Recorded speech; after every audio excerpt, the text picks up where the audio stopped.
All right, this is the 1-year anniversary of George Floyd's death, and you're not going to believe what's happening in case you haven't heard. Gunplay has broken out at the corner of 38th. I shouldn't laugh. In fact, I apologize for that snicker. Bystanders at the Minneapolis intersection where George Floyd died ducked for cover Tuesday as the sound of gunshots rang out nearby. They had to take shelter. John Elder, a spokesman for the city of Minneapolis, said officers responded to the 3800 block of Elliott Avenue on a report of the sound of shots fired. We are now hearing that as many as 30. Why don't you play the various audio we have from this situation? This is from our friends downstairs at 5 Eyewitness News. At the intersection of 38th and Chicago in Minneapolis had to duck for cover just a little earlier this morning as gunshots rang out nearby.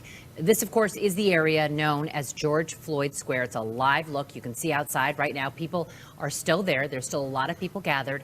No injuries, though, have been reported because of this. So an Associated Press journalist there at the intersection was getting some video and reported hearing as many as 30 gunshots just about a block away from what you're looking at live right now. There's a storefront window that's smashed. It appears to be from a bullet. The intersection, of course, here is going to be transformed today into an outdoor festival to mark the anniversary of George Floyd's death. There will be food, children's activities, and a long list of musical performances here. But again, this breaking news we're just learning about here, apparently gunfire in this area in South Minneapolis, 38th and Chicago. I'm sure we have a news crew headed that way. We'll bring you the very latest during our newscast today. A little festival, Joe. Bring the kids down there, huh? Wouldn't that be fun? Here is the audio, by the way, of that Associated Press reporter. He is Philip Crowther. Philip Crowther is the reporter on the scene. Joe Biden had. They wanted this bill of comprehensive police reform to be... just got to be careful here with some gunshots. Excuse us. Jesus. It sounds like gunshots. I'll let you know what this is. These seem to be gunshots.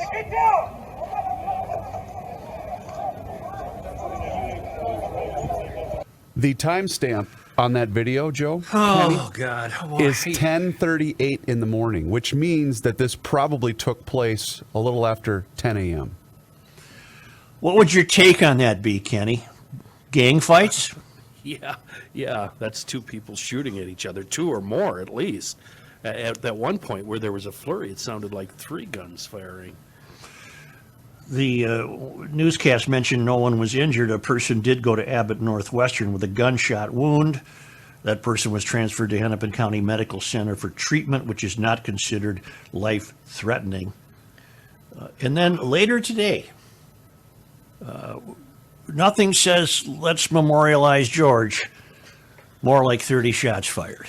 Jeez. Do you think they were trying to do like a 21-gun salute? Was that the deal here? Maybe that was it. Later today, the closed intersection, which a lot of problems, in my estimation, could have been solved over the last year had that not been allowed to be closed for so long. Later today at the closed intersection, we're having the outdoor festival with food, children's activities, and a long list of musical performers. Well, okay. It was the opening. It was the opening gunfire to open up the festival. I guess. Maybe some good will come out of this because everybody is in town for this. The entire world is looking at 38th and Chicago right now. All eyes are on Minneapolis. Newspapers around the world are writing tributes to George Floyd. Maybe this will wake some people up. Maybe. Of course, it won't wake the city council up or the mayor up, or the governor. But no, they're busy, Kenny. Maybe, I don't know. Again, I tried to address it yesterday, and I'm struggling a bit with it on the Garage Logic service road of life. It's almost as though we're living in two different worlds. Mm-hmm. Yeah. There's a world in which Al Sharpton is here to condemn police brutality, and there's a world in which families of people who have been killed by police are demanding police reform. Yeah. And on the other...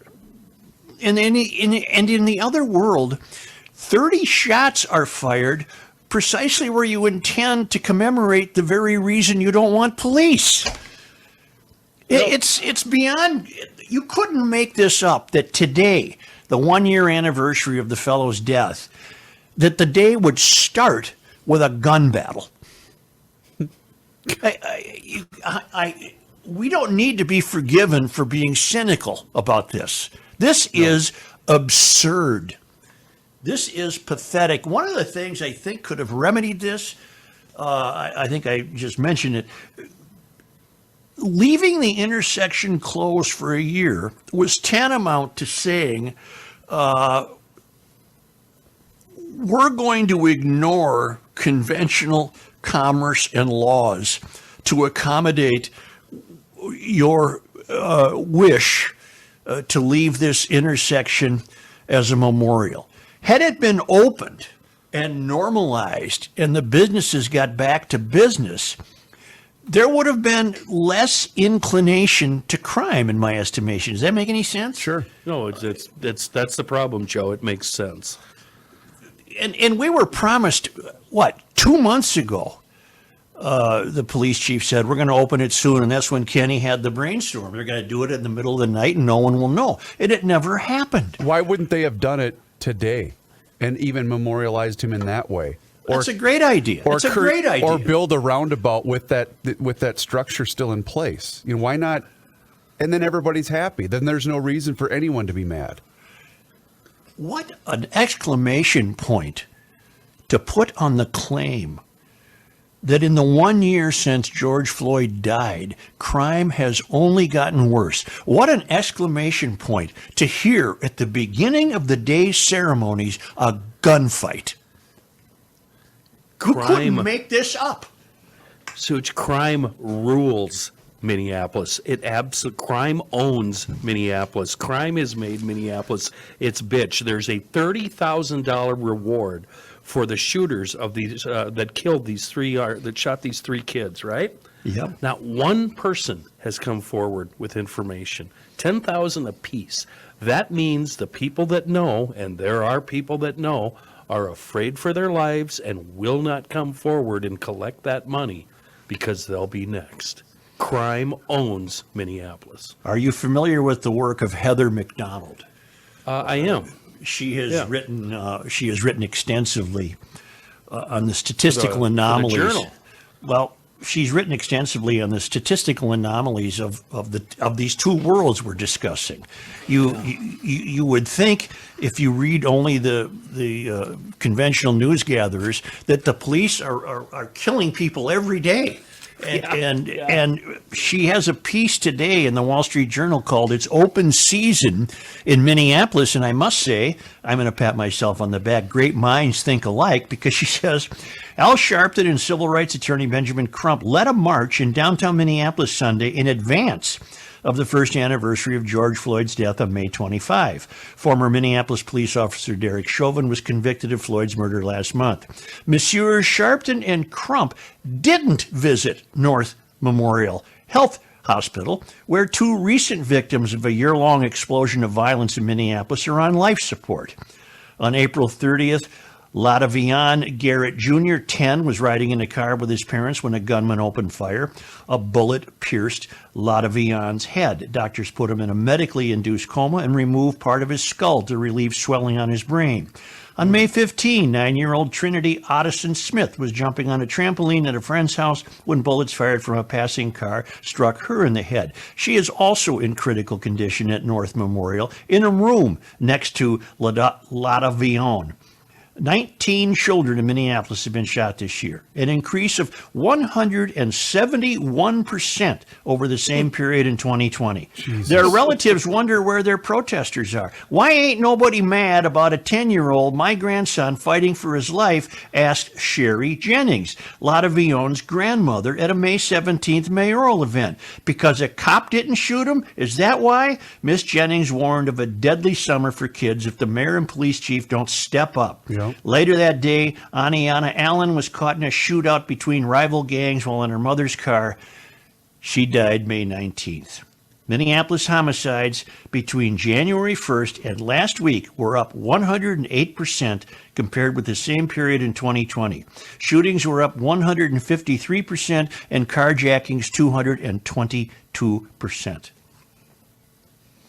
Nothing has changed since the year, Nothing good has changed, except this constant badgering and bellowing and hectoring, trying to focus all attention on the police when the attention should be focused on the young men shooting at each other.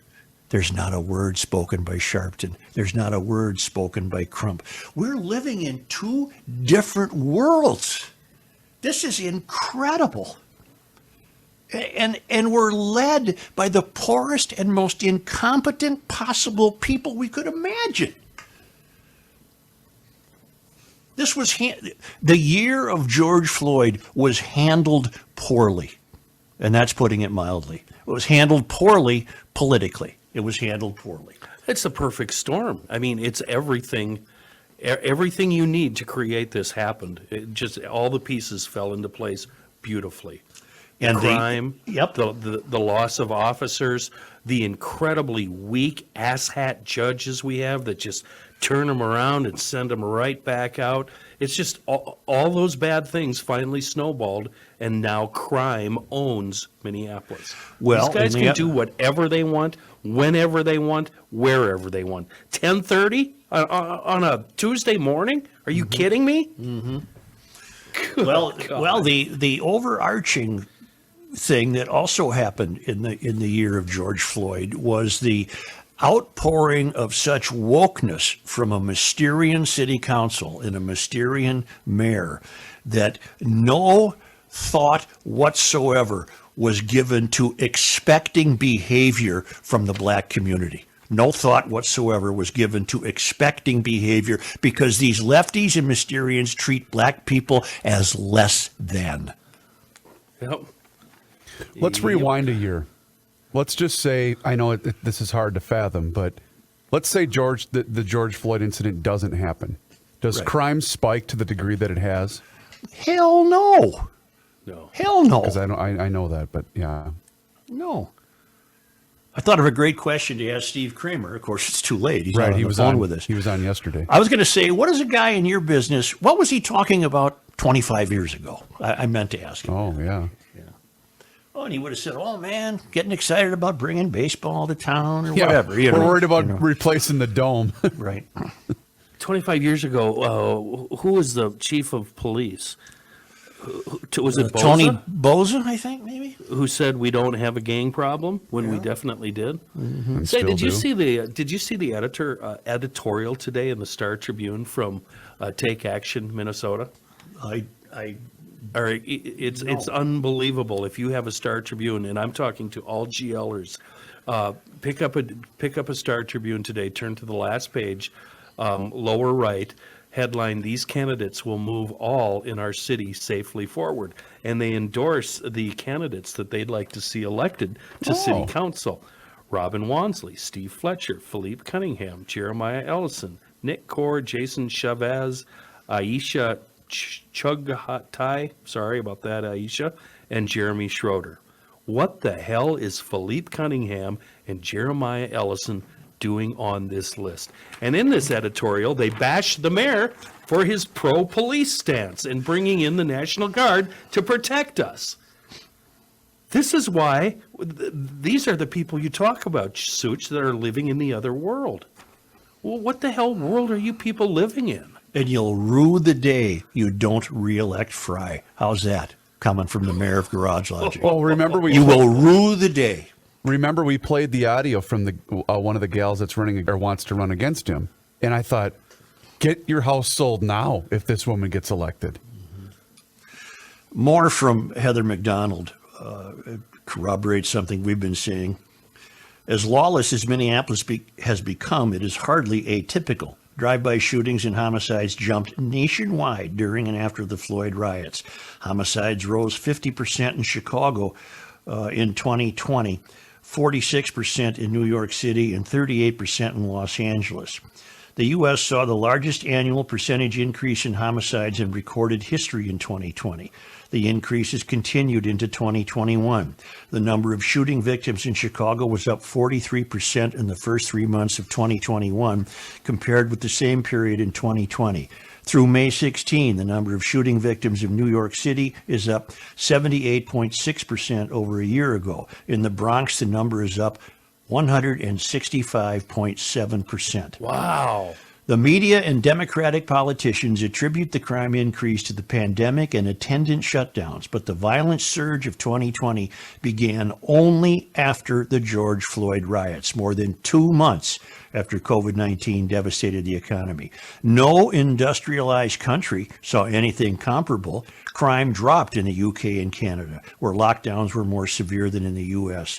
Of the at least 100 homicide victims in Minneapolis since May 25th, 2020, only one was killed by a police officer. The victim was a suspected gun runner who had tried to run over officers before shooting at them through his car window, causing them to return fire. There is little evidence that the Minneapolis Police Department systemically violates black civil rights, but Attorney General Merrick Garland has opened a civil rights investigation into the Minneapolis Police Department. If history is any guide, the resulting consent decree will cause crime to increase in the city as officers back off further from proactive policing. Yeah.